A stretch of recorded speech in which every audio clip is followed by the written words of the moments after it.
Good morning, class 12th. We are discussing chapter 5. So let's continue our chapter.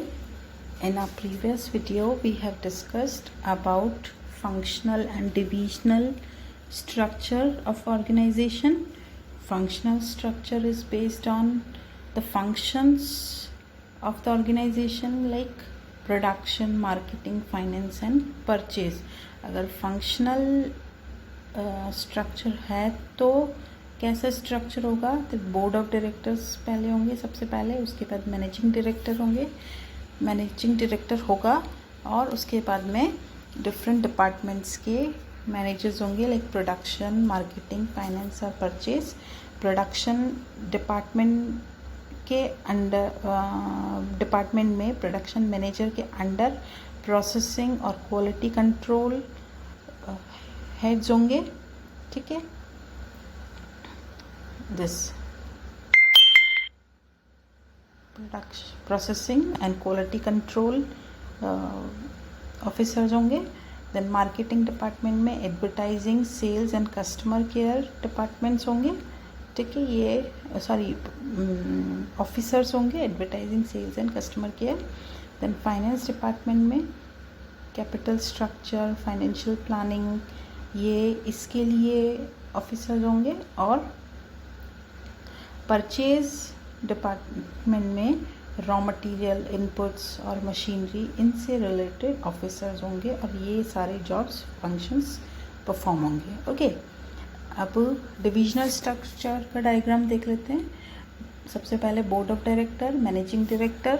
ठीक है, उसके अंदर अब यहाँ पे डिफरेंट फंक्शंस नहीं है, यहाँ पे जो different product lines the organisation is dealing in like cosmetic department, garments department, footwear departments and chemicals department.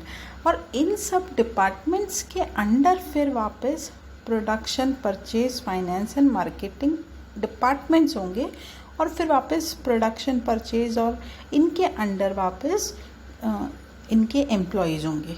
Okay, so all four product lines would have the same departments: production, purchase, finance and marketing. Production, purchase, finance and marketing. अब ऐसा भी इसमें ज़रूरी नहीं है production हो, ये ज़रूरी नहीं है किसी एक डिपार्टमेंट में प्रोडक्शन हो रहा हो, बट प्रोडक्शन तो वैसे होगा ही ना, because they are dealing in more than one product. But दूसरे प्रोडक्ट के लिए भी ज़रूरी नहीं है, हो सकता है दूसरा प्रोडक्ट की वो सिर्फ ट्रेडिंग कर रहे हों, वो किसी और से परचेज़ कर रहे हों, उनको थोड़ा सा और कुछ प्रोसेस कर रहे हों और फिर उसकी पैकिंग और अपनी लेबलिंग करके और वो सेल आउट कर रहे हों. तो जैसे भी सिचुएशन हो वैसे यहाँ पे डिपार्टमेंट्स हो सकते हैं. Now let's discuss the advantages of both the structures. अगर फंक्शनल स्ट्रक्चर होता है तो उसकी क्या एडवांटेजेस होती है?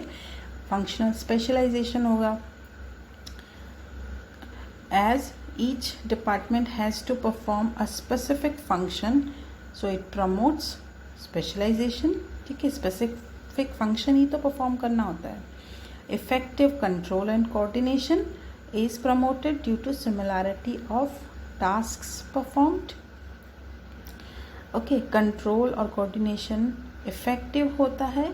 क्यों? क्योंकि जो similar जो टास्क हैं प्रोडक्शन डिपार्टमेंट में, प्रोडक्शन से रिलेटेड टास्क परफॉर्म होंगे. ठीक है, तो प्रोडक्शन मैनेजर उनका बेटर कंट्रोल कर पाएगा और उनके बीच में कोऑर्डिनेशन भी अच्छा होगा. And improve efficiency because experts and experienced officers are specially appointed for each functional department. It helps in increased managerial and operational efficiency and result in increased profit. Fourth point is avoids duplication. ठीक है, इससे जो काम है वो duplication नहीं होगा. Divisional structure में जैसा कि आपने देखा कि अगर कॉस्मेटिक डिपार्टमेंट है तो उसमें भी परचेज, प्रोडक्शन, मार्केटिंग, ठीक है, ये डिपार्टमेंट होंगे.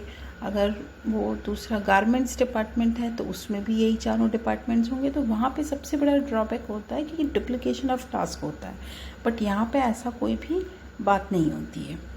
Next is ease and training.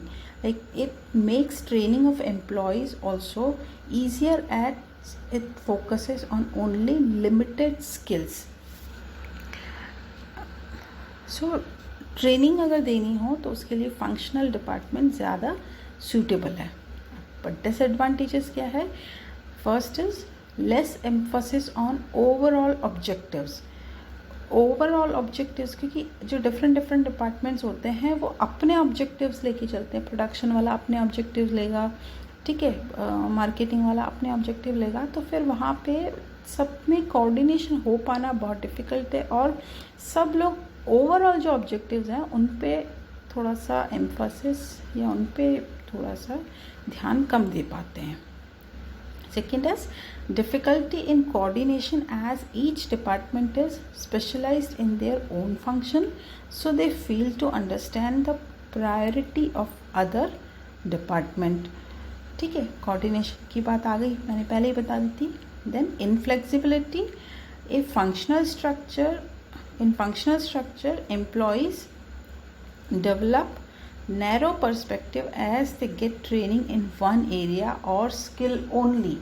Means production के जो employees हैं उनको production से related ही काम आएगा, ठीक है, marketing से related है उनको marketing का ही काम आएगा. तो यहाँ पे वो थोड़ा सा इंटरेस्ट भी कम लेते हैं और इनफ्लेक्सिबल है. Then difficulty to fix accountability. ठीक है, क्योंकि ऑर्गेनाइजेशनल गोल अगर अचीव नहीं होते हैं तो उसके लिए कौन रिस्पॉन्सिबल होगा. ओके, तो वो वहाँ पे अकाउंटेबिलिटी फिक्स करने में प्रॉब्लम आती है. For example, if sales targets are not achieved of the company, then it is not certain that the failure is due to production department और सेल्स डिपार्टमेंट. ठीक है ना. तो ये वाली बात यहाँ पे सबसे ज़्यादा होती है कि यहाँ पे अकाउंटेबिलिटी फिक्स नहीं हो पाती. अब डिविजनल स्ट्रक्चर के एडवांटेजेस की बात करते हैं. So first of all, the product specialisation would be there. The divisional heads gains experience in all the functions related to a particular product. Thus, it helps in increasing his skills also. Okay, then next is greater accountability. Accountability means उसकी कैसी answerability. So in divisional structure, each product or department is treated as a profit center and is accountable for its own profit and loss. ठीक है, वो अपने profit और loss के लिए खुद ही जिम्मेदार होते हैं, किसी और डिपार्टमेंट पे वो ब्लेम नहीं कर सकते. Then flexibility. This structure leads to faster decision making and initiative which promotes flexibility. ठीक है, डिसीजन मेकिंग यहाँ फास्टर होते हैं. Then expansion and growth. In divisional structure, new divisions or new product line can be added without disturbing the existing operations. ठीक है, अगर पहले से ही जो ऑर्गेनाइजेशन ने इसी तरह का स्ट्रक्चर ऑप्ट किया हुआ है तो फ्यूचर में न्यू जो प्रोडक्ट अगर ऐड करना हो तो वहाँ पे कोई प्रॉब्लम उसको आती नहीं है. Okay, so better chances of expansion and growth are there. अब डिसएडवांटेजेस देखते हैं.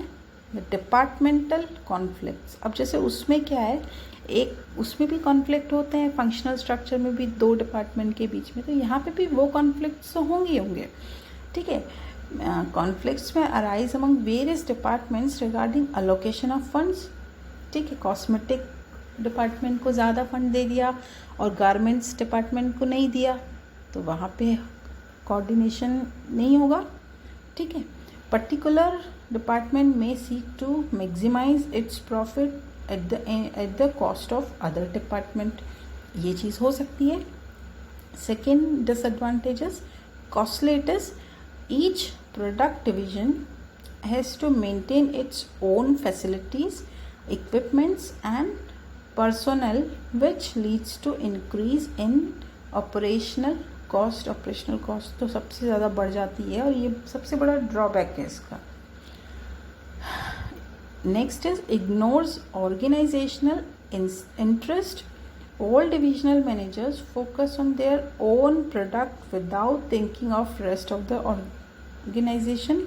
Thus, organizational objectives suffer and become difficult to accomplish. Okay. Now, differences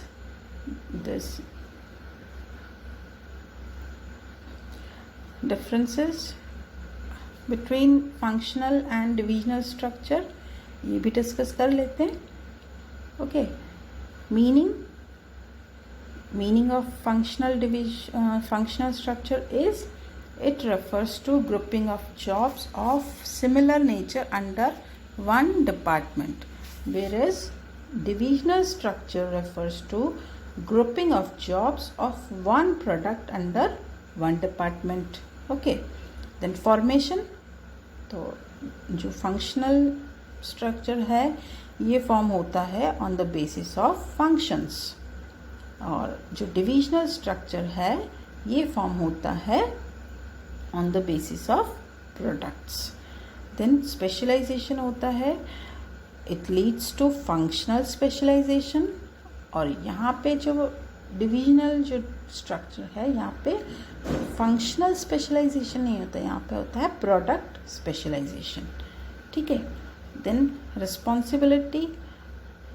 In functional department, it is difficult to fix the responsibility on a particular department, and here it is easy to fix the responsibility of one department for their performance. Then managerial development. In functional structure, there are less chances for overall development as manager, because he get chances regarding one product only, but here managerial development is easy due to greater autonomy and chances to perform multiple functions at a time. The main function, managing director, he is taking decisions regarding all the fields, all the streams, all the product specializations. Means cosmetic department also, for government departments also, for chemical department also. The managing director is taking decisions regarding all the departments, so he is more able and he get more chances to perform multiple functions. Now cost wise, so the functional is economical as no duplication of work is there, whereas the divisional department is costly as resources are required to each department. And coordination, in functional coordination is difficult, but here coordination is comparatively easy. Okay, so that's all for today. We will be discussing delegation of authority in our next session. Till then, goodbye.